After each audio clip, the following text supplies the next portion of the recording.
So, good afternoon, everyone, and welcome to today's session for the HOPES webinars.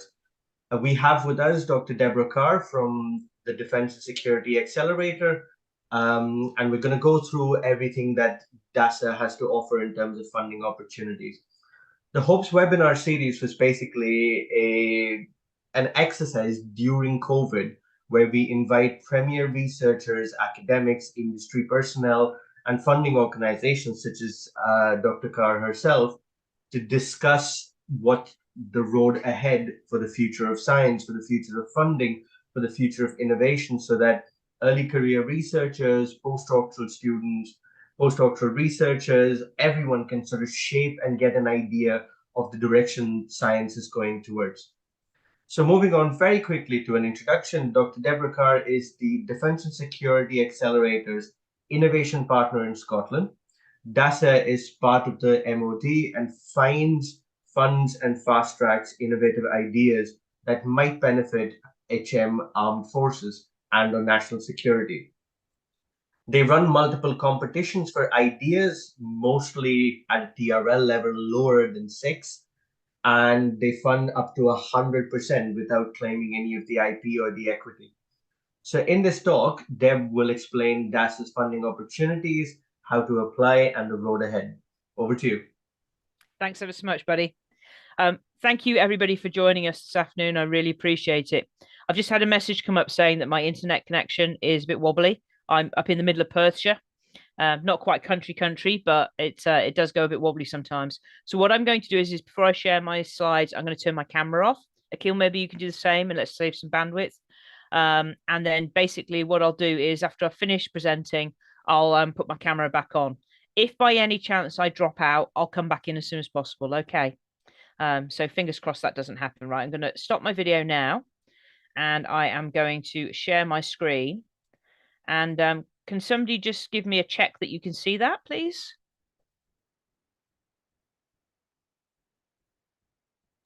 That's working now. Yeah, fantastic. Okay, it sounds like it was probably a little bit slow coming up. So we might be a bit slow between slides. Well, first of all, thank you so much for the invitation today. Keel and I are old buddies. We have a shared heritage from Cranfield University. And it's great that he's now up in Scotland. Hoping to catch up with him in a couple of weeks' time. So that's really fantastic.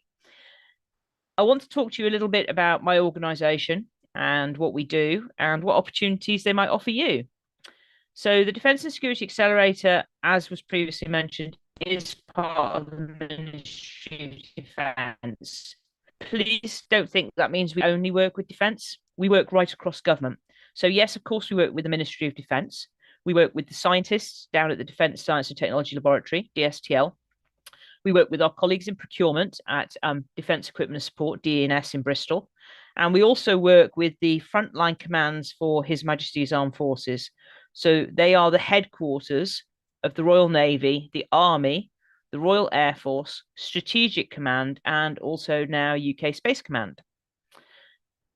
Now, as well as that, we also work with these other government departments I mentioned, and some examples include people like the Home Office, the Department for Transport, Border Force, the security services, as you might expect, and a whole raft of other government organisations. But we've also done work with organisations such as the Nuclear Decommissioning Authority and the Bank of England. So as you can see, we've got a really wide portfolio of customers. And although most of the work we do is for the Ministry of Defence, please do think about the wideness of what we're doing. And if you're sitting there thinking, well, why would the MOD be interested in what I do? The MOD being used as an example here. What I want you to do is I want you to think about the MOD as being a bit like a small town. So anything a small town needs, the MOD needs. So it's not just all about tanks and guns and weapons. It's also things like housing and food and clean water and sanitation and clothing and communication systems, etc. Power, sustainable power, increasingly, of course. So do think about us just a little bit broader than just tanks, guns, ships, planes. Now, Akil mentioned that I'm the innovation partner for Scotland. So I'm part of a team of people called the Outreach Team. and we are spread all over the United Kingdom. So we are actually based in either our devolved country, in my case, or say Wales or Northern Ireland. But there's also people based in each of the English economic regions. So wherever you are listening to me from in the UK, you have a local innovation partner just like me. And I'll talk to you a little bit later about how you can get in touch with them. If you are listening from outside of the UK, we also have an innovation partner who looks after you as well. That happens to be somebody who lives in Scotland, but their job is to look after international innovators. So please don't think that there's nobody that's interested in listening to you. We absolutely are. And all you've got to do is reach out to us. And as I say, I'll explain how to do that in a second or two. But also on this front slide, you've got my email address. So you can always email me at any time. And I've also put down the web address for DASA. Now you'll notice it's hosted on gov.uk. Those of you who are familiar with gov.uk as a suite of web pages, of which there are thousands, probably tens of thousands, will know it's a very complicated website. If you have any problems finding out anything about DASA, please don't hesitate to get in touch with your local equivalent of me or me. You can just drop me an email. It's not a problem at all. Okay, are we going to move on a slide? We are. Very slow. Okay, so this is our mission statement. Now, I'm not a big fan at reading mission statements out, but what I want to do is I want to draw your attention to the bolded words and in this mission statement. So we are looking for ideas that are innovative. We will fund those ideas and we will fast track them. So we will help you develop the ideas more quickly from conception right up to being commercially available. That's what we do. Now, those ideas have got to be beneficial to one of our customers. So we only fund work that's got an end use. There's something that one of our customers is going to use. And our customers are His Majesty's Armed Forces and National Security. National Security obviously covers a lot of those other government departments that I talked about earlier. Now, at the same time, we also support UK prosperity. Of course we do. We're a UK government department. Now, again, if you're listening and you're not in the UK, it's absolutely fine. We do fund people who are outside of the UK. And to date, about 7% of our budget has been solely spent outside of the UK. And there's much more of our budget that has been spent in collaboration with organisations that are outside the UK. Like many funding agencies, we use technology readiness levels to explain, to describe the development of an idea. So this is the development of the idea from when you first have that idea to it becoming a product or a service or a capability that somebody can use. Now, TRL scales are not unusual. There are quite a few of them about. Probably the best known one is the NASA scale. UK Ministry of Defence has its own TRL scale, and that is what is on this slide. I should say that these slides are going to be PDF'd and sent out to you at a later date. So what we've got on this slide is we've got the MOD's TRL scale. Now, in common with many other TRL scales, it's designed around a classic laboratory experiment. So for some ideas, you have to think a little bit broadly and you have to interpret what the different levels mean. So let me tell you about the available funding and support that DASA has. There's two streams to it. The first stream is the bit that I'm involved in, and that is competitive funding. And now this funding is usually less than technology readiness level 6. Some of our competitions start as low as TRL 1. Some of them might be, say, 4 to 6 or 3 to 6. If you get funding from us, then you get access to our customers. So in other words, you're not doing the project alone. You can actually talk to experts, talk to people who do the job for real and really understand what their problems are. Now, the second stream of funding that we have is around business support. So I'm all about the ideas that you have. I want to talk to innovators about their ideas. We have colleagues within the DASA team who will talk to people about supporting businesses. So they'll get involved in business mentoring And they also have some access to some different types of funding, some of which are at higher technology readiness levels above 6. So if you're interested in that business mentoring side of things, I am going to talk a little bit about it later today. But primarily, what you need to do is connect with one of the people in our access to mentoring and finance team. But you can do that through your local innovation partner. So let's talk a little bit more about the DASA competitions. Well, first of all, I want to emphasize to you that absolutely anybody can apply. Any size of business and anyone in academia can apply for DASA funding.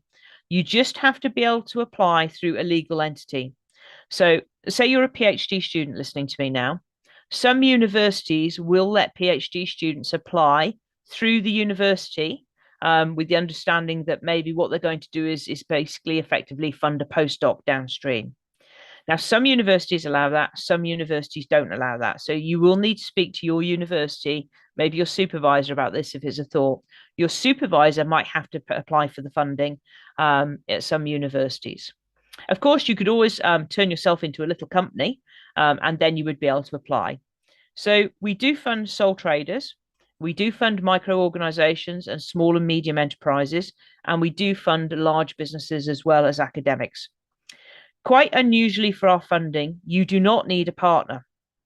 So you'll be aware that some funding agencies will say to you, right, you're a small business, you need to go and find an academic to partner with to apply for our funding. We don't say things like that. We are fixated on the idea. So we just want to make sure the right team of people are in place to progress the idea. So if you need a collaborator to progress the idea, that is absolutely fine. If you don't need a collaborator, that is also absolutely fine. There's no advantage, no disadvantage, whether or not you've got a collaborator. Also, quite unusually, we offer 100% full economic cost funding. Now, that funding can be spent on salaries. That can be academic staff, it can be research staff, and it can be technical staff. We also fund materials and consumables. We fund equipment, but this is not an equipment grant. The equipment becomes a government-owned asset at the end of the project and could be taken off you. We also fund travel and subsistence, but only travel and subsistence associated with the project.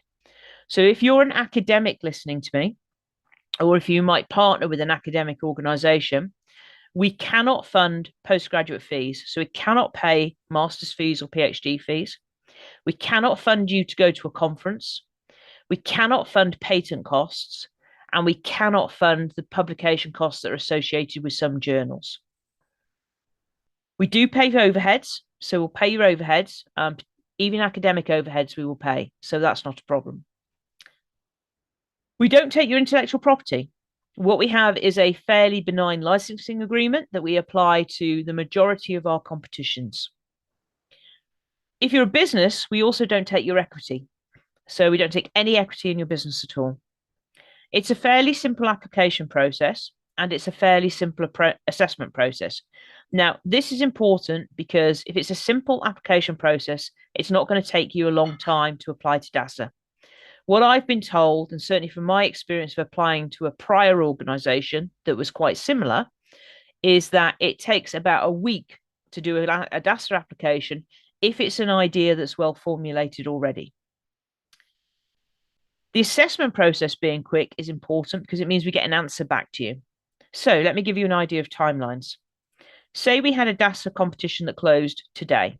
It would have closed at midday, by the way. All our competitions close at midday. So say we had a competition that closed at midday today.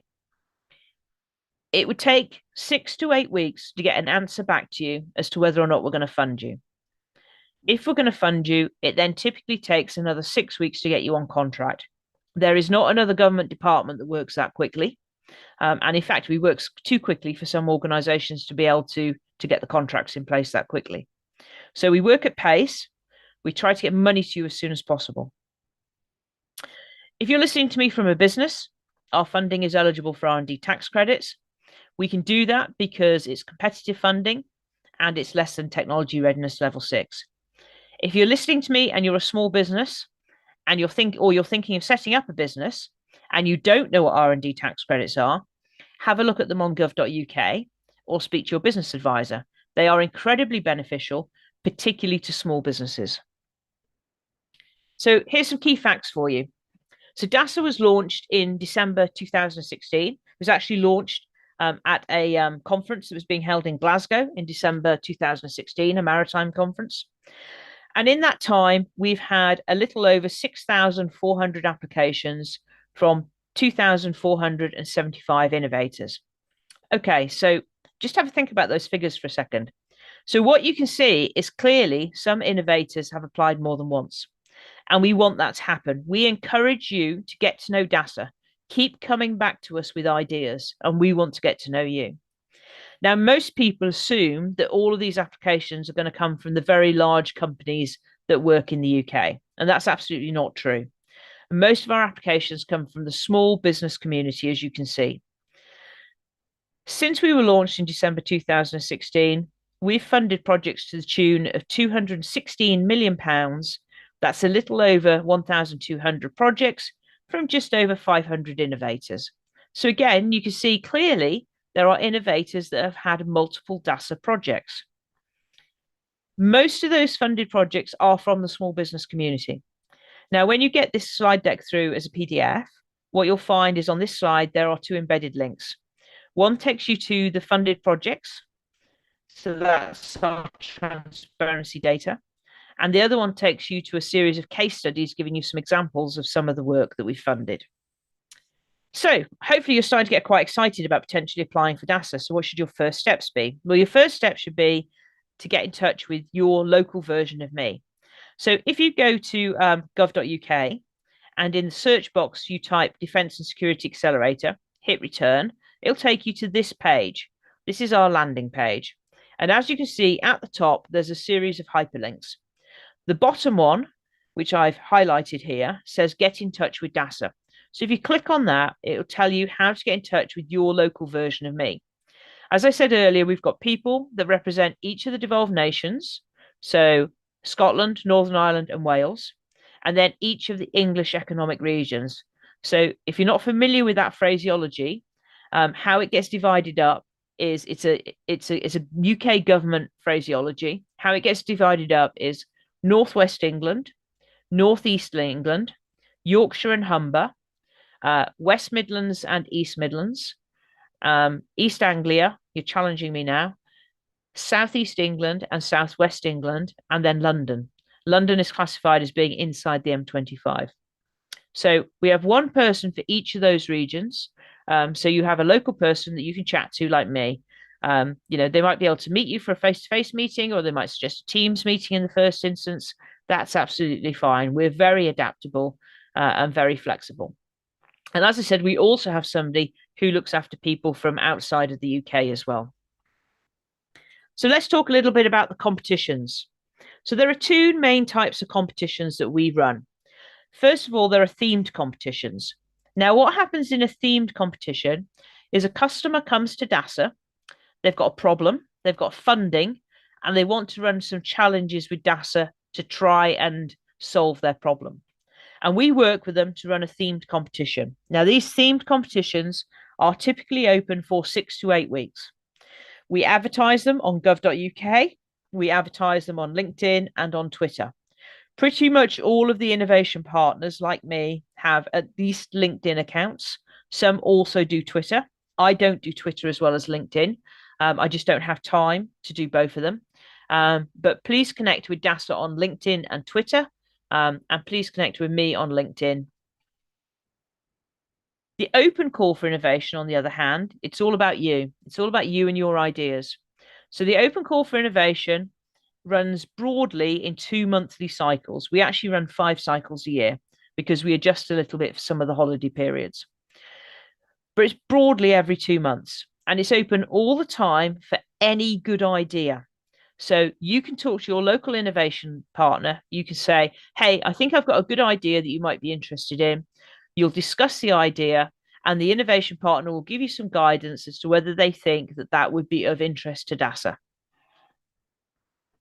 So let's go a little bit deeper into themed competitions.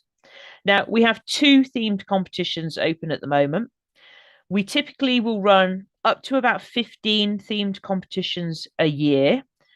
I know that in the next 2 months, there's going to be 5 to 7 themed competitions launched. The issue with themed competitions is that they are very often associated with the financial year. The financial year, if not used again to that phraseology, runs from the end of March to the beginning of April, roughly. So basically, here we are midway through March. Obviously, not many people have got money at the moment. So we've only got 2 themed competitions open. Having said that, both of them are actually associated with quite a lot of money. So here's the first one. Wind farm mitigation for UK radar. If you already work on wind farms, or if you already work on radar, you will already know that wind farms affect radar. Now, this is a massive problem for the RAF, but it's also a massive problem for civilian air operators, obviously. Now, this particular competition is a phase 3 competition. So in other words, we've already run 2 phases of this competition many years ago. So phase 1 was a lower TRL. Phase 2 would have been a slightly higher TRL. And then for this particular phase 3 competition, we are looking at projects that are going to finish at technology readiness level 6. Now, there's £14.5 million available for this competition. That's a lot of money, but we appreciate that this sort of work is quite difficult and expensive to do, particularly as you get at higher technology readiness levels. Now, you might be sitting there thinking, it's a phase 3 competition, so that means that I can't enter because I didn't enter phase 1 and phase 2. That's absolutely not true. So DASA later phase competitions are always open to new innovators. We want to encourage new innovation coming into the competition. So this particular competition, as I said, it's a very large pot of money, £14.5 million. We are looking for projects that will complete at technology readiness level 6. We are particularly interested in collaborations with this particular project. You don't need a collaborator, as I said earlier, you don't need a partner to enter these competitions, but we are interested in collaborations because we think what is going to probably happen is that people are going to have to collaborate downstream with wind farms themselves and wind farm manufacturers to bring some of these new technologies into play. Now, I do need to highlight that this particular competition is not the standard DASA terms and conditions that I've already discussed to you. So it is a grant-funded competition, not a contract award. It is not 100% full economic cost. So you do need to read the competition document for this, which is online, very carefully if you're interested in it. Now, there are 3 areas of interest that we have, 3 challenges in this particular competition. First of all, we're interested in any ideas people have around signal processing and or alternative or supplementary radar systems. We're interested in stealthy materials for the wind farms themselves, particularly the blades. And we're also interested in alternative surveillance methods. Maybe in the future we won't use radar. Maybe we'll use something else. Now, if you're interested in any of those ideas, in any of those challenges, then do have a look at the full competition document online. This particular competition closes at midday on the 20th of April. So you've got a little time to think about it. The second competition I want to bring to your attention is one for the Army. This is called Populating the World of Training. The Army have decided that they want to upgrade how they do training. They do already do some virtual training as well as live physical training, but they want to look and see what improvements they can do with regards to training. There's £2.8 million available, and the projects are going to start at probably technology readiness level 3, and finish at TRL 6. But we're looking at projects between TRL 3 and 6. And typically, each of those projects is going to be about 300K. There are 5 areas of interest, as you can see on the slide. I won't read them out to you. So these are the 5 challenges that the Army is particularly interested in. Again, if you think you're interested in this, then do have a look at the competition document. The competition closes midday 2nd of June, so you've got 2nd of May, sorry. So you've got quite a long time to think about it. And what is beneficial about me talking to you today is that tomorrow there is a dial-in presentation on this competition with the technical team briefing as well as the DASA team. So if you're interested in this competition, try to make that dial-in. There's an Eventbrite sign up. If the Eventbrite is closed by the time you get through to it, drop me an email straight away, and I should be able to get you a link for you to sign in to the Eventbrite presentation. Now, as well as that presentation by the technical team, there's also an opportunity to have some one-to-one chats with them. So this is done over Teams. And there's 2 dates available, the 21st and the 23rd of March. So those chats will last 15 to 20 minutes, and you'll be able to talk directly to the technical team about your idea and see if they're interested. Fairly recently, we've started publishing some of the competitions that are in our pipeline. So these are some of the competitions that we're currently working up. Now, there's absolutely no guarantee that these will actually be launched. But as you can see here, there are 3 in the pipeline that I've got. There are more that are further away that are being developed at the moment that I can't talk about yet. So if you like the sound of the topics of these 3 particular competitions in the pipeline, then keep your eyes open for the launch dates, which are likely to be from next week onwards. Okay, that's themed competitions for now. Let's talk about the open call for innovation. As I've already said to you, it runs in broadly 2 monthly cycles, and I thought I'd give you a couple of examples. So the next 2 closure dates are the 25th of April, midday, and midday on the 14th of June. The open call for innovation has 3 parts to it. It has had more parts in the past, it has had less parts in the past, but at the moment it has 3 parts.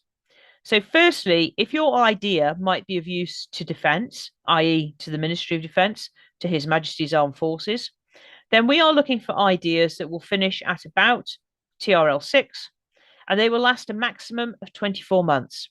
Note, we don't tell you what the minimum TRL is. And this is because we recognise that in different disciplines, work can move at different paces. So in some disciplines, it might be very hard to move from, say, TRL 4 to 6. In other disciplines, it might be very easy to move from, say, TRL 2 to TRL 6 in 24 months.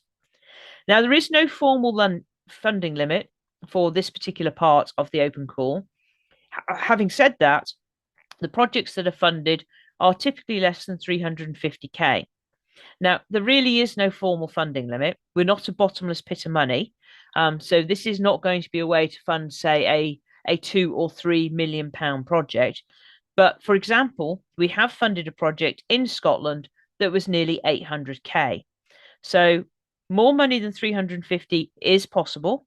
It's worth talking to your innovation partner ahead of putting in such an application. The second part of the open call is for security-focused proposals. Again, these have to finish at about technology readiness level 6. However, these have to end by March 2024. And this is because the money comes from a different place to the money that funds the defence proposals.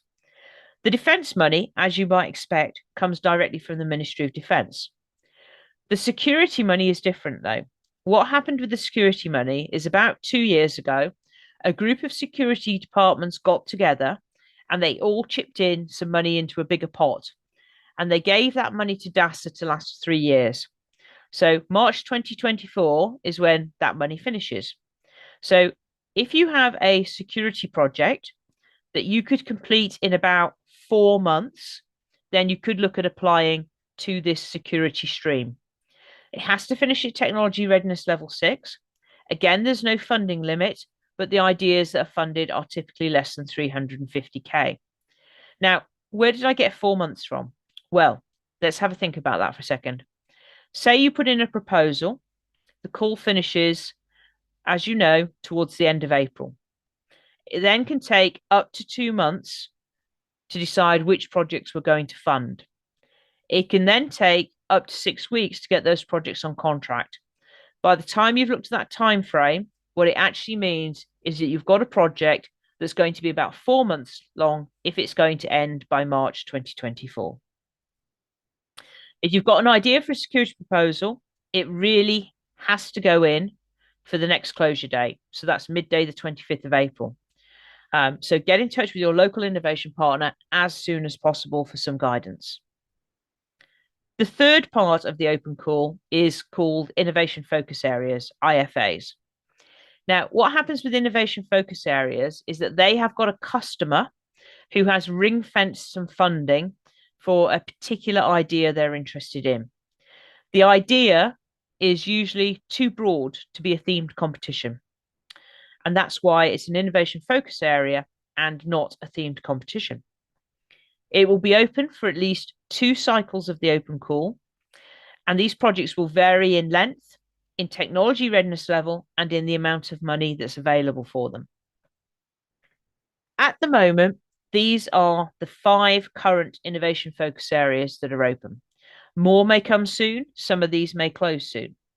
They're all open until at least midday, 25th of April. So if you work in any of these areas, if you're interested in any of these particular innovation focus areas, then read the competition document online and have a chat with your local innovation partner as soon as possible.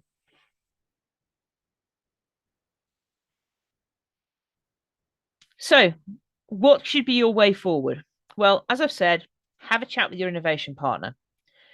We do have an expression of interest process. It's mandatory for security ideas, so you do need to speak to your innovation partner about that. And it's advantageous for the defence and for the innovation focus areas. And what I do in Scotland is I encourage all of my innovators to put in an expression of interest. I ask them to email it to me. I ask them for a 1-page pitch, effectively, 500 words or so. I want to know what the idea is, who's going to use it, how they're going to use it, and why is it advantageous. Now, that EOI can then be used for me to talk to potential customers. So I will work out for you who I think might be interested in your idea. I will then ask them if they would like to see a full proposal based upon the expression of interest. So why is this advantageous for you? Well, you only have to write a 500-word document rather than do a full proposal in the first instance. So it's going to save your time. It's not going to waste too much of your time on an idea that maybe is technically very interesting, but from our perspective is not desirable. People very often ask me how we assess. We have 3 assessment criteria, and these are the 3 main parts of our application form.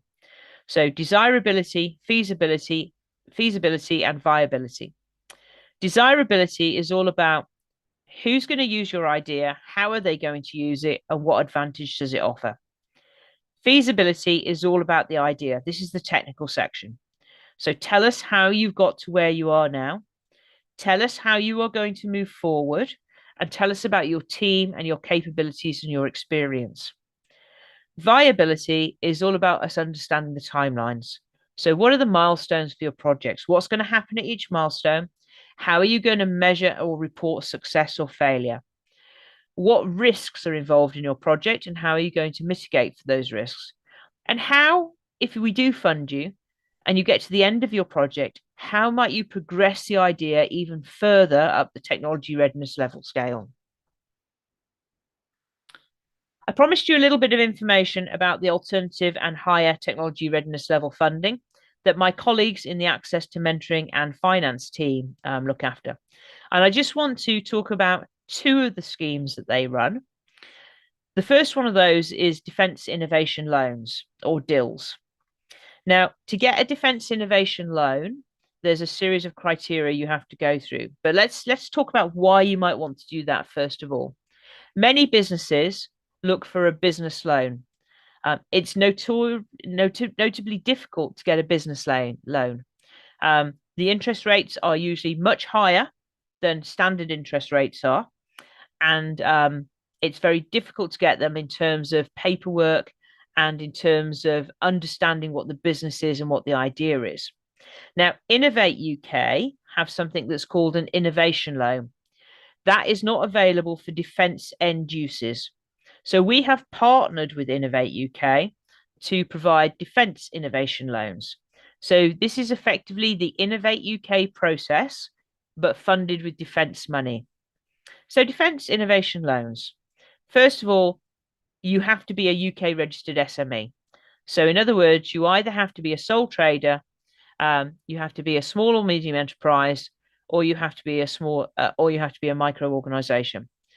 These are not available for large businesses, and they are not available for academics.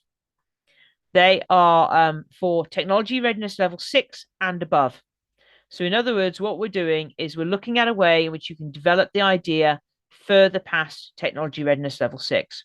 So let me give you a scenario. Maybe in the past, you've had a DASA open call fund decision, and you have funded your work to technology readiness level 6. And now you decide as a business to take it beyond technology readiness level 6. Defence innovation loans might be a way that you could do that. The loans that are available vary from 100,000 to £2 million in size. If you're interested in these, it's really important that you have a conversation with one of the access to mentoring and finance staff. And as I said, the best way to contact them is through your innovation partner.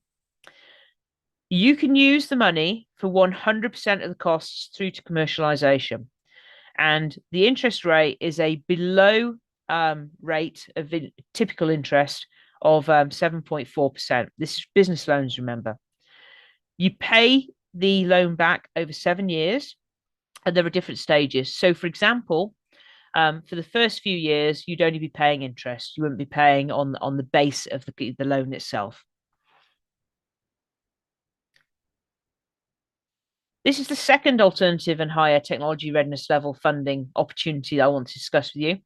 And this is the Defence Technology Exploitation Programme. This is relatively new. It's been around 6 to 9 months. If any of you are familiar with NATEP, which is in the aerospace world, this is very much modelled on NATEP. So this is for organisations that are based in the UK. And the whole idea is that we are trying to enhance supply chains around some capability challenges that the MOD has provided to us. Anywhere you can see an underline, I should say, there's a hyperlink. So it will take you to the relevant information. This is all about collaborations. So what we're trying to do is we're trying to get lower tier organizations to collaborate with higher tier organizations. So that's usually smaller organizations with larger organizations. Now, once that partnership is in place, people can apply to DTEP, and 50% of the funding that they apply for will go to the lower tier organization. The maximum award that they can have is 500k. So we're talking about a maximum £1 million project here. The higher tier organization gets no funding, and they are expected to contribute towards the project by helping with the project. Again, if you're interested in DTEP, the people to talk to are our access to mentoring and finance staff. And again, you can contact them through your local innovation partner. So there's lots of ways to keep in touch. Everything that I've talked to you about is on gov.uk, on the Defence and Security Accelerator web pages. Again, I've given you the address on the front side, but it's really easy. You just type gov.uk into Google or whatever web browser you're using. And then what you do is you type in the search box, Defence and Security Accelerator, hit return, and it takes you to our landing page. Some of the information is buried under multiple sets of hyperlinks. So if you have any problems at all, don't hesitate to reach out and ask us if we can point you in the direction of the information that you're looking for. DASA has a very active Twitter account and a very active LinkedIn account. And as I said to you, most of the innovation partners have a LinkedIn account as well. Please do link with me. It doesn't matter if you're not in Scotland. How the innovation partners use their accounts is they use them to help advertise upcoming opportunities. So they might be DASA opportunities, but they could also be opportunities from some of our trusted partners. So we obviously work with government agencies in this country. We also work with some government agencies overseas, most notably the US and Australia. And we are very happy to help signpost people to opportunities from different trusted partners.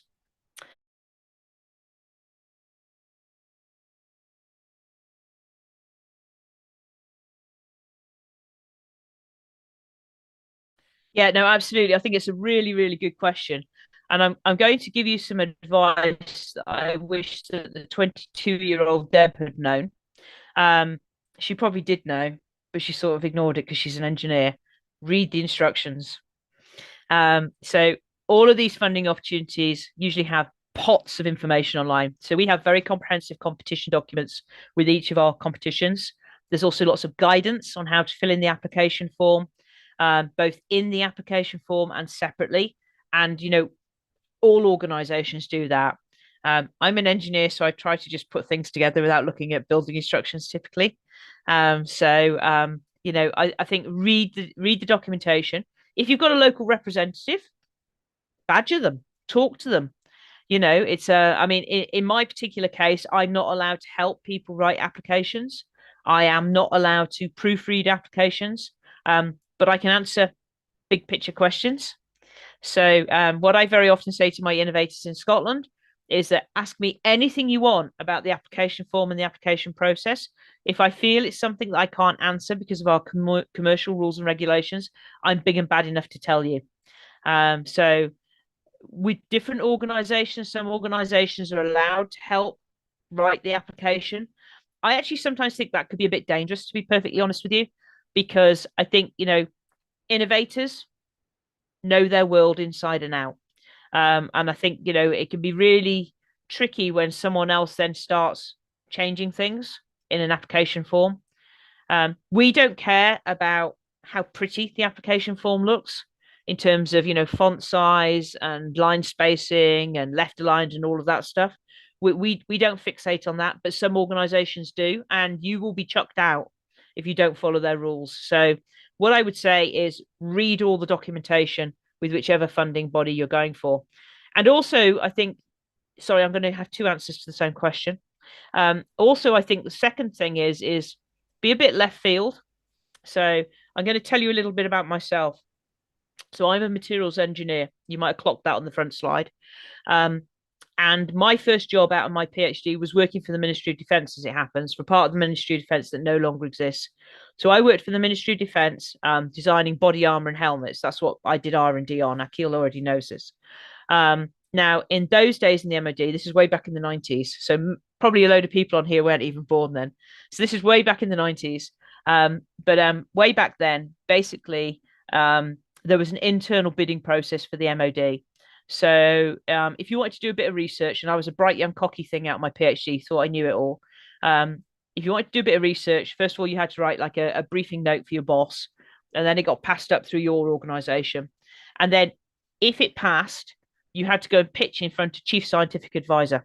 So if you think about those guys that were on the podium during COVID, that is the level of people we used to have to pitch at. So, but I was so cocky, I didn't realize how important they were. I used to get away with murder basically. It's having confidence in yourself. So I did that first. And then I went into academia, and I actually took what some people consider to be a step backwards. I went backwards from a real job to being a postdoc. And I worked with paintings conservators in the major London art galleries. And what we were looking at was the chemical and physical degradation of paintings on canvas, because I've got a bit of a textiles background as well. So I went backwards from that perspective. Now, what that meant was, and I inherited a project. So basically, the people who were running the project had a 3-year funding from, I think it was NERC, or whatever NERC used to be called. They had a 3-year funding program from NERC, let's call them. They had employed somebody who turned out to be not very good. It took them 9 months to get rid of them. So I walked into a 3-year project with basically 20 months of funding by the time I was in post. So I didn't have to find the funding myself, but it got me thinking about different ways. From there, I went to be an academic in New Zealand. There was no funding for body armor in New Zealand. Nobody was interested in it. There was no no funding for conservation in New Zealand, really. People were interested in it, but there was no funding for it. So I went to work with some of the Maori tribes, some of the iwi, the Maori tribes in New Zealand, helping them identify the plant materials that had been used in some of their artifacts. There was funding for that. So sometimes you need to think a little bit broadly. You know, I'd done some work on a cellulosic material, linen, paintings on canvas. And then I went to New Zealand to work on a different types of plant material. Learned a bit of botany in the process. Learned a bit of Te Reo Māori, the Maori language in the process. But we also did work for people like the New Zealand Olympics Committee, because I worked in a textiles department, so advising them on what textiles they should make clothing for both the summer and the Winter Olympics. We did work for the All Blacks. We did work for other people, different clothing companies in New Zealand. Lots of work on merino, on wool, as you might imagine, from that perspective. But you have to chase the money sometimes, and sometimes you just have to be a little bit broad. And then I came back to the UK to the Defence Academy at Cranfield, where I met our good friend here. Back to body armor, actually, as it happens. So came full circle. But there's still no money for body armor. So I started working on wound ballistics and was able to get money from the military medical community. So sometimes you can't, you know, you might have trained. So my background was carbon fiber composites. I haven't touched a carbon fiber composite since my PhD because I couldn't get any funding for it to do any more on it. So sometimes what you need to do is you need to take those transferable skills and you do just need to think a bit broadly. So those are the two things that I would say to my 22-year-old self. And my 22-year-old self would have said, "What the hell do you know?"